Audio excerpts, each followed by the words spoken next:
Pedro Santos Guerreiro e Nuno Rogério são convidados da edição da noite. Muito boa noite aos dois. Nuno Rogério, estamos perante, neste momento, cerca de 8 mil milhões de euros. Estamos a falar de economia ou de política? Falar das duas coisas e é isso que complica estas discussões.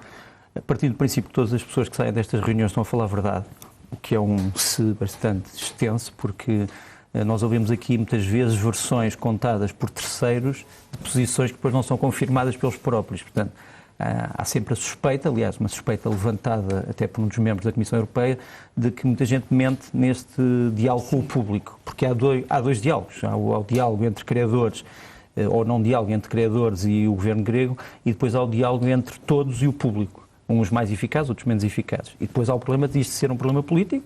Se não fosse um problema político, não se usavam palavras como humilhação, criancice, chantagem, etc, etc. Portanto, não é, obviamente, uma discussão, como costumam ser as discussões no Eurogrupo, entre técnicos para técnicos e por técnicos, não é?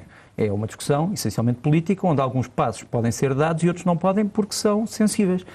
Por exemplo, porque é que não está em cima da mesa uma coisa que foi denunciada pelo Syriza e que de repente desapareceu, talvez porque está coligado com um partido diferente, sobre as despesas militares. As despesas militares gregas durante muito tempo pesaram imenso no orçamento grego, praticamente desde o fim dos anos 90.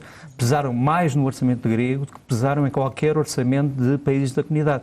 E é curioso que muito do material militar que foi comprado pelos gregos foi vendido por alemães e foi vendido por outros países da União Europeia. O Syriza sempre achou que era preciso investigar a legalidade de muitos destes contratos. Essa promessa hoje desapareceu. Mas isso vai-me levar a uma outra coisa, que tem a ver com esta nossa conversa também, que é o facto de ontem ter sido divulgado, embora só hoje é que tenha sido conhecido, um documento, que para mim é um documento-chave, que é o documento da auditoria à dívida grega.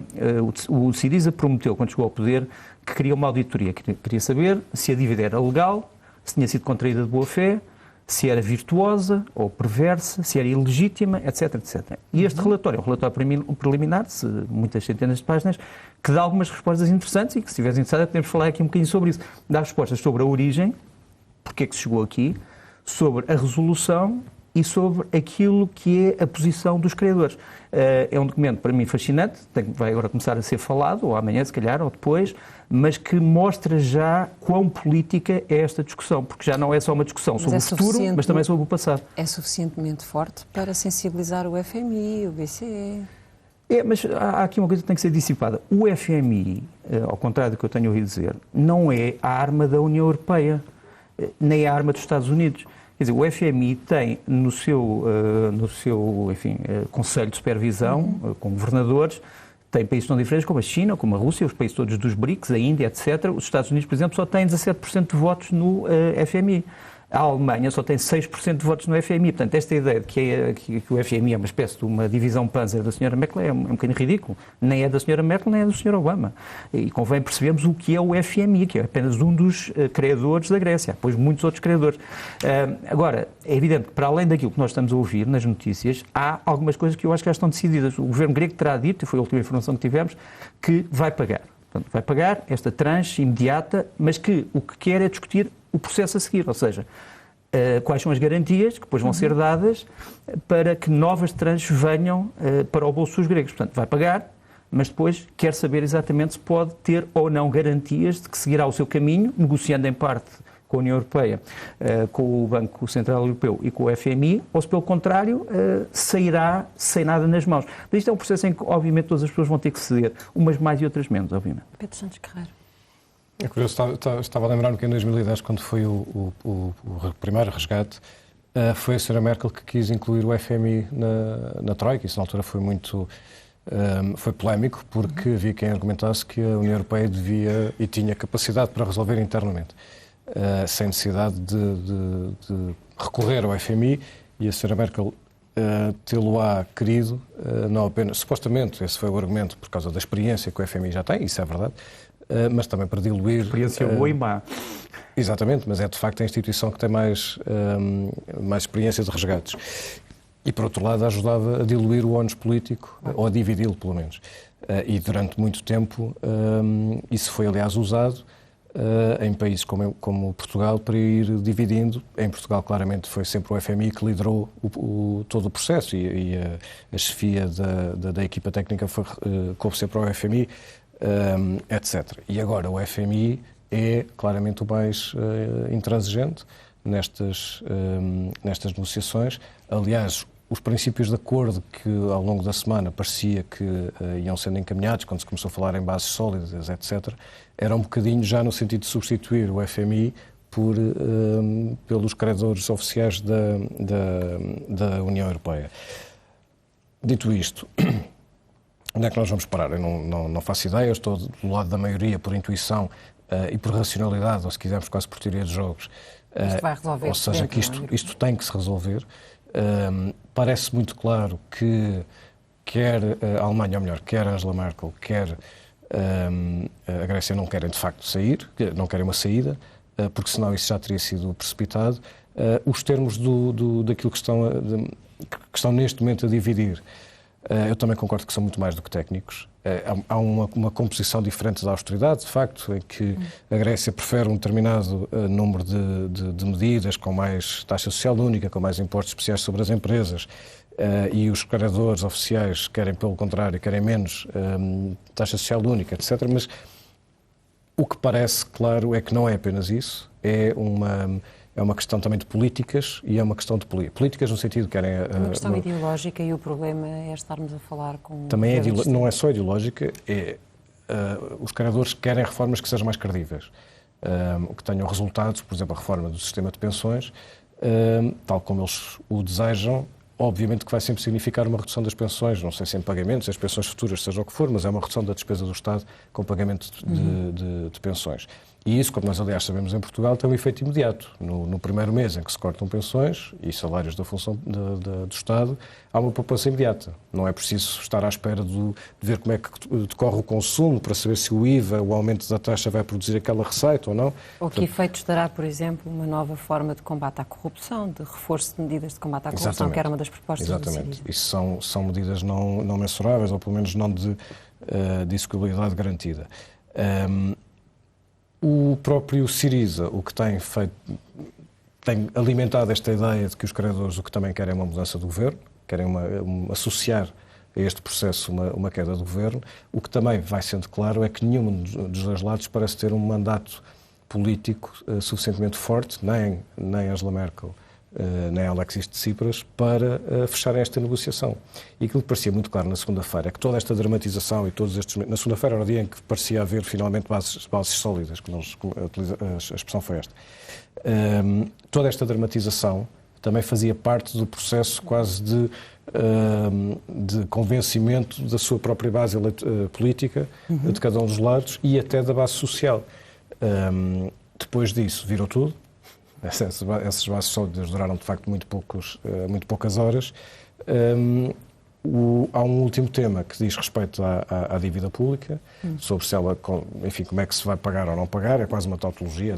Aquela dívida pública não pode ser toda paga, e não vai ser, é mais ou menos impossível. Só que neste momento, quem é que perde o dinheiro? Ao contrário do que aconteceu no passado, em que foram bancos franceses, alemães e não só que perderam. Neste momento esses bancos franceses e alemães ou já perderam ou já recuperaram. E grande parte da dívida é dívida oficial. Portanto, são contribuintes. E qualquer perdão de dívida, enfim, isto é uma história que tem sido dita e redita, tem que ser sempre mascarada, tem que ser sempre disfarçada por causa das opiniões públicas, mas é mais ou menos inevitável, não é? E é isso que a Grécia também vai exigindo, é que a contrapartida da austeridade haja não apenas estímulos ao crescimento, mas, sobretudo, a garantia de que a questão da dívida se resolve. Os credores não querem nem ouvir falar nisso. Nuno, entretanto, ouvimos Obama pedir à Europa para resolver isto, porque estamos a falar apenas de 2% da economia desta área, e vimos Tsipras ir à Rússia. Como é que estas partes da história se ligam com a crise? Ligam-se, entre elas, pelo FMI. Os Estados Unidos têm, como eu disse, apesar de terem apenas 17% dos votos, são também uma das caras do FMI. Os Estados Unidos têm várias empresas, vários bancos, várias instituições que são credoras da Grécia, portanto não é apenas a Europa, e porque reduzir isto a um diálogo entre o Sr. Tsipras, ou não diálogo entre o Sr. Tsipras e a Sra. Angela Merkel é um problema falso, porque não é o confronto não é entre esses dois. Porquê é que nós falamos nos dois? Porque são aqueles que geralmente falam mais. A senhora Merkel fala pelo seu ministro através do seu Ministro das Finanças e o senhor Tsipras fala através do seu Ministro das Finanças, que já caiu em desgraça e agora caiu outra vez em graça. O Sr. Varoufakis, durante algum tempo, foi considerado demasiado instável, agora é outra vez a face do senhor Tsipras na parte económica. Mas nós só achamos que é entre estas duas pessoas porque são as que falam mais. Mas há, obviamente, muito mais interessados em todo este problema. Uma das coisas que tem aqui que ser dita é que a entrada dos Estados Unidos e a entrada da Rússia no problema não é uma entrada, eles sempre estiveram aqui, quer dizer, a Rússia sempre teve determinados interesses que quis defender na Grécia, se bem que uma das coisas que resultou da ida do Sr. Tsipras ao Fórum Económico de São Petersburgo foi haver um redondo niet da Rússia em relação à possibilidade de retirar a Grécia de apuros. Porque a Rússia só pode ajudar a Grécia de uma de três maneiras. Ou através de Estado a Estado, e portanto tem que haver uma revisão do orçamento russo que já foi aprovado, isso terá que passar pelo Parlamento russo. Não sei se um país que neste momento é deficitário se tem dinheiro sequer para ajudar como os gregos precisam de ser ajudados.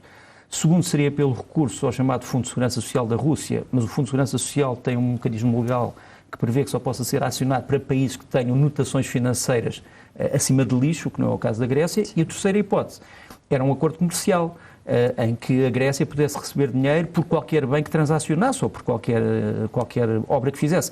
Daí vem a história do famoso gasoduto que viria da Rússia através da Turquia para a Grécia, mas esse é apenas um projeto. Quer dizer, nós neste momento temos 40 ou 50 projetos de gasodutos para evitar o gás russo e temos vários projetos russos. Portanto, quer dizer, este dinheiro seria um dinheiro baseado numa promessa que ainda é uma hipótese de uma promessa de um sonho, etc, etc, etc. Esse é um dos grandes problemas. É que enquanto que a Grécia precisa de dinheiro já, tem à sua volta uma série de boas intenções que poderão vir daqui a anos ou daqui a meses. Mas ela precisa do dinheiro já. E por isso é que esta discussão, sendo política, é também uma discussão técnica. Os gregos dizem assim, nós vamos cortar aqui, aqui, aqui. E os credores dizem, mas isso vale quanto? Eles dizem, bom, não sabemos bem. Ou dizem, por exemplo, vamos aumentar as pensões, vamos aumentar os impostos para as empresas mais ricas. O problema é que estas empresas já estão tão taxadas que já não podem provavelmente pagar mais, porque se pagarem mais desaparecem. E, portanto, é isso que os credores estão a dizer. Eles dizem, vamos adiar a idade da reforma. Mas eles dizem, mas o adiar a idade da reforma neste momento já não vai gerar o dinheiro que nós julgámos que podia gerar. E, portanto, todas as propostas têm sido desmanteladas e os credores fincam o seu pé numa outra coisa, que é dizer, vocês têm que poupar em tudo. Não é só em 2 ou 3 pontos, têm que poupar em tudo. Têm que agir em todas as fontes, porque só uma poupança não vos vai servir de nada. E esse é o drama grego neste momento, é que não há uma única maneira de sair desta crise. Eles têm que, no fundo, investir em várias maneiras de sair. Mas Tsipras podia ter vindo com outro tipo de garantias, até futuras, de São Petersburgo, e ter arriscado um outro caminho, um prejuízo para a Europa. O problema é que, neste momento, a Rússia não está numa grande situação económica para ajudar a Grécia. E, portanto, mesmo que Tsipras viesse com alguma promessa, toda a gente sabia que era essencialmente um bluff. Há uma coisa que eu pensei que me fosse perguntar, que era, será que o Tsipras podia verdadeiramente ser um político socialista, em vez de ser um político gestor do capitalismo? Podia, realmente podia, e seria diferente, mas ninguém quer dar o primeiro passo. Quer dizer, a Grécia podia, neste momento, entrar num modo de vida em que dizia, meus caros amigos, vamos nacionalizar toda a nossa economia, vamos voltar ao passado, vamos voltar a uma utopia que já existiu noutros países, umas vezes correu bem, outras vezes mal, outras vezes pior, outras vezes pessimamente. Mas ninguém quer dar esse passo na Grécia. Porquê? Porque toda a gente sabe que esse passo seria desastroso e que iria causar problemas ainda maiores. E se falhar aquilo que se chama a extrema esquerda grega, o que é que vem a seguir? Todos sabemos o que é que vem a seguir, a possibilidade de vir a seguir. Não acho que seja a história dos coronéis, quer dizer, não são coronéis, provavelmente seriam capitães, ou seriam sargentos, ou provavelmente seriam turbas, aquilo a que os antigos gregos chamavam a oclocracia, o domínio das massas, desordenado, egoísta das massas. Seriam tudo experiências que ninguém gostaria de ver em nenhum sítio da Terra. E, portanto, todos, à última hora, estão à espera de um acordo. Agora, como eu digo, isto não vai ser um acordo que vai ser agradável para toda a gente. Quer dizer, este acordo vai sempre desagradar a gregos e a troianos. Agora vamos saber vai desagradar mais aos gregos ou vai desagradar mais aos troianos? Quer dizer, esse é o grande problema. O que nós estamos a ver neste momento são imagens de uma mas deixa-me só num minuto, se pudesse. Este documento que eu te disse, da auditoria à dívida, tem coisas interessantes, porque no fundo esta comissão criada pelo Syriza explica, apesar de ser uma comissão independente, explica porque é que chegámos aqui. Porquê é que chegámos aqui, segundo eles? E isto vou citar a explicação do próprio Estado grego. Primeiro, porque houve um efeito de bola de neve, como eles chamam, dos juros. Quer dizer, a Grécia não atendeu ao regime de juros internacional e, portanto, foi pagando cada vez mais juros, não sabendo gerir sequer as expectativas negativas em relação aos juros. Segundo, evasão de capitais. Eles detalham a evasão de capitais durante 10 anos, que é perfeitamente assombrosa. Quer dizer, foi uma evasão feita de várias maneiras, mas é uma evasão grave. Terceiro, eles dizem que não foi por causa da despesa pública, mas depois vai-se ver que, por exemplo, entre 2005 e 2009 a despesa pública aumentou brutalmente.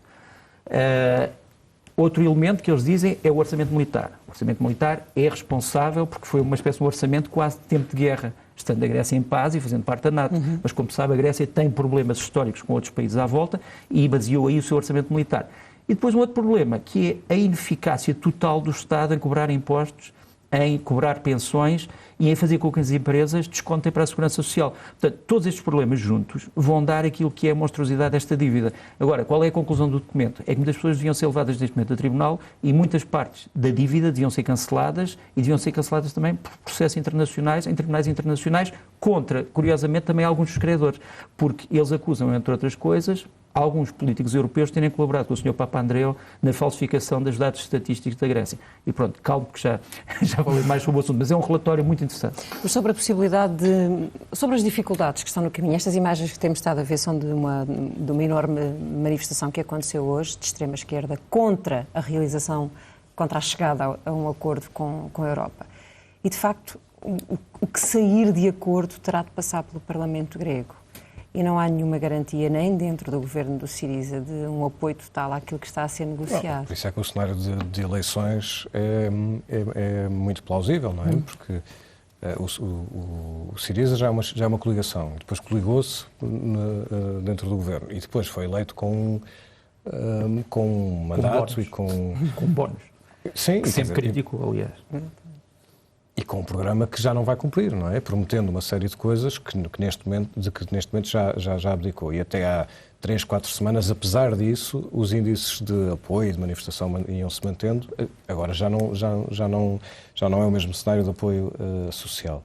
É preciso não esquecer que o povo grego está debaixo de austeridade muito dura, muito mais dura do que nós passamos em Portugal, e com um efeito quer no desemprego, quer na recessão muito pior, incomparavelmente pior do que nós tivemos em Portugal há muitos anos. Muito maior do que a nossa. Sim, não chegámos sequer a atingir a recessão acumulada portuguesa foi 7%, na Grécia foi 25%, não é minimamente comparável. Nós passámos por grandes dificuldades, mas a Grécia passou não só por muito mais dificuldades, como para pôr as suas contas públicas em dia, coisa que conseguiu, aniquilou a economia e aniquilou o emprego. Portanto, não só foi mais duro, como é mais longo e continua sem saída. Portanto, não só a contestação social na Grécia é completamente também diferente, sempre foi desde o princípio, como sabemos, muito mais violenta mesmo do que em Portugal, como as pessoas provavelmente sentem que depois de tantos anos de cortes, tantos anos acumulados, já deram o que tinham a dar e isto não tem solução e, portanto, é preciso uma nova combinação de medidas. E quando veem que a combinação de medidas é basicamente a mesma, portanto, ou é o enorme aumento de impostos, como parecia ser na segunda-feira, ou é mais cortes de pensões, cortes de salários, estão indisponíveis. E já não estão indisponíveis porque discordam, estão indisponíveis provavelmente porque já estão fartos. E a alternativa é o desconhecido absoluto. Voltar ao Drácula? Sim, essa é uma alternativa radical, portanto é a saída do euro, e é uma saída que provavelmente vai ter um efeito ainda mais devastador no curto prazo para o próprio povo grego. Portanto, que isso até agora tem sido muito claro que a Grécia continua, o povo grego continua a apoiar ficar dentro da zona euro. Porque senão seria pior. Agora, a Grécia agarra-se aqui nesta negociação. Isto é sempre um jogo de risco moral contra risco sistémico, sempre. E é assim desde o início, e com os bancos é a mesma coisa. Sempre que há ajudas é sempre risco moral contra risco sistémico. E toma sempre uma opção por uma das coisas. E a Grécia interessa-lhe, sempre lhe interessou, ter o máximo de risco potencial sistémico porque essa Era uma garantia é a força negocial, se quisermos, que compensa a falta de peso na economia. Os tais 2%, que é tão pouco, mas o efeito sistémico amplifica esse dano potencial. E esse risco sistémico é no euro e é político. Daí as relações com a Rússia, ou as insinuações, se quisermos, com a Rússia. Agora, como é que se sai daqui? Vai-se sair, eu espero, com um acordo, como quase toda a gente, um acordo que obviamente tem que ter cedências.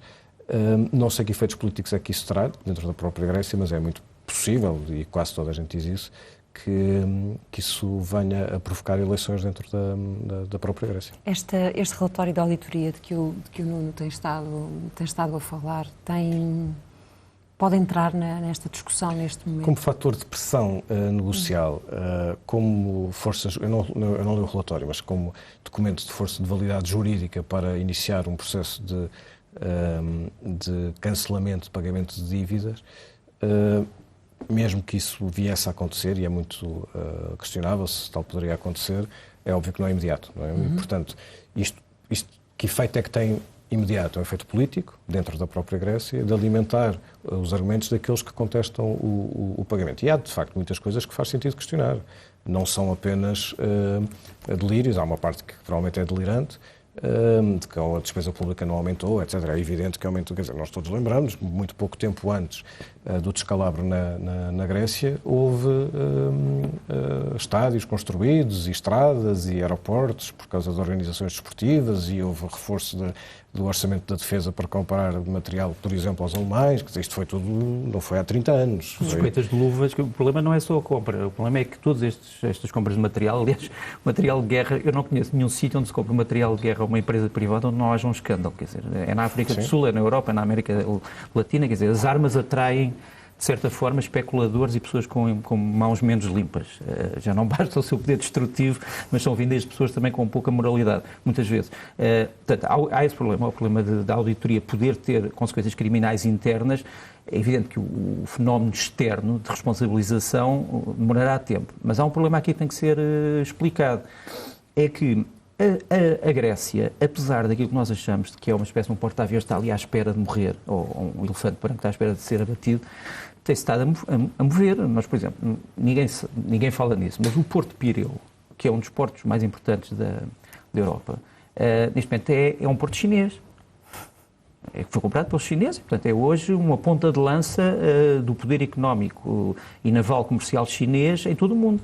Portanto, a Grécia tem estado a fazer coisas, tem estado a fazer o que pode.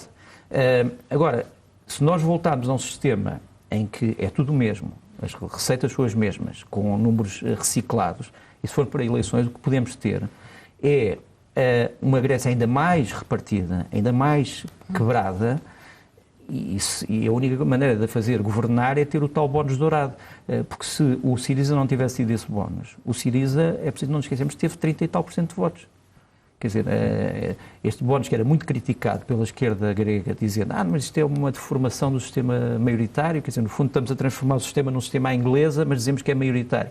Mas este bónus, que faz com que a pessoa que esteja à frente ganhe deputados suplementares para ter uma maioria absoluta, é a única coisa que neste momento está a salvar o Syriza, porque se o Syriza tivesse que governar com a sua maioria relativa, provavelmente não chegaria a acordo nenhum, porque os gregos estão profundamente divididos sobre a maneira como sair desta crise. Esse é que é o grande problema. Todos eles sabem que não querem voltar a uma coisa. Não querem voltar ao tempo dos seus avós, em que houve uma guerra civil na Grécia. Não querem voltar à guerra civil. Aliás, a memória da guerra civil grega, acho eu, como foi dito há pouco tempo por um analista grego, é talvez aquilo que salve mais os gregos de fazer grandes disparates. Quer dizer, ninguém quer voltar à altura em que as cidades estavam entrincheiradas e em que as pessoas morriam de fome. Agora, também ninguém quer viver num país em que os suicídios aumentam 35% desde há 10 anos atrás, ou em que tu tens a sopa de pobres no centro de Atenas e é frequentada por médicos, por engenheiros, por pessoas que eram da classe média ou classe média alta. Portanto, ninguém quer também viver nisto. Agora, a solução. Temos que quadrar o círculo ou pôr o quadrado dentro do círculo. Não há nenhuma solução natural, não há nenhuma solução mágica. Vai haver uma solução em que alguém vai ter que pagar, vai haver uma solução em que alguém vai ter que sofrer, e como se diz aqui, já não são só da parte dos credores os bancos, somos todos nós, e do parte dos gregos, já não são só, digamos assim, as classes muito baixas que vão ter que pagar, são todos. E, portanto, ninguém pense que vamos sair daqui com uma varinha mágica em que isto é, digamos assim, indolor para alguém. Não vai ser indolor para ninguém. Portanto, qualquer solução vai ser dramática.